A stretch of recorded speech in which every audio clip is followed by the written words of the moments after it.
we started with what is something that is simple and what is something that we can scale and build today. Marcus, Alex, thank you both so much for being here. Alex, let's start with you. How widely has direct air capture technologies been adopted? Well, we're seeing tremendous progress in the last several years in commercial commitments to buy the credits that direct air capture provide. And that's the value of direct air capture. Anywhere in the world that you can do it, you can sell a credit to someone else to provide the value of removing that CO2 from the atmosphere. So we've already seen commitments of several million tons of direct air capture credit purchases made, and we've seen a tremendous amount of capital flowing into it. So a lot of progress still to actually build that. There's something in the order of upwards of 1 million tons of direct air capture projects under construction or approaching investment decision now. But the recent trend in the last several years has been dramatic growth in corporate commitments to buy those credits to ultimately finance those direct air capture projects that we see forthcoming in the future years. Yeah, so that's the good news. But of course, the most important part is having signed those contracts, getting to the point of deliverability. And that's really where direct air capture has a bit of a ways to go still. So actually, my company, Heimdal, has the largest currently operational direct air capture plant in the country. And there is more coming online pretty soon, but there's a lot more to come to delivery than what has already been sold.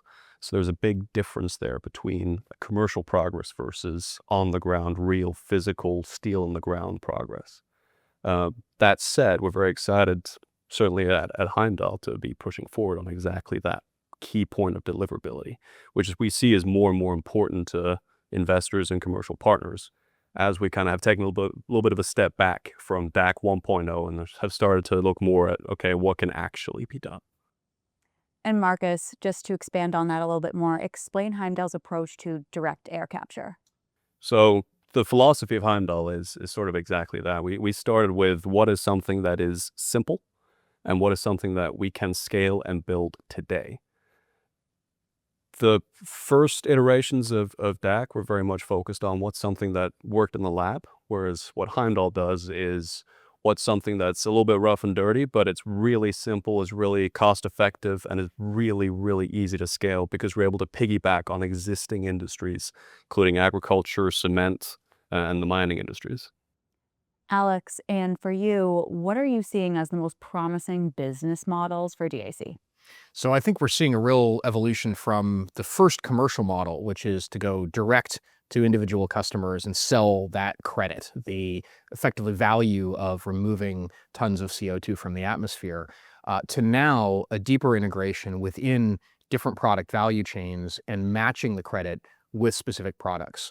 The key for any carbon removal effort is to show demonstrated value to customers, that if it's the product they're buying, the company that they're investing in, the company that they're working for employees, that that company, the value chain that they're operating in, is lower carbon, is taking the rigorous and sometimes expensive, right, efforts, but worthwhile efforts to reduce the carbon intensity, reduce the CO2 emissions footprint of whatever that effort and activity is.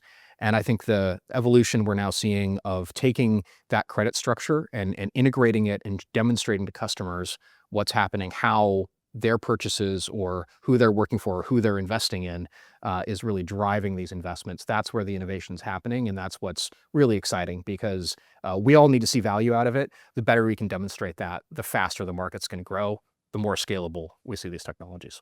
Thank you. Thank you, Lisa. Thank you, Lisa.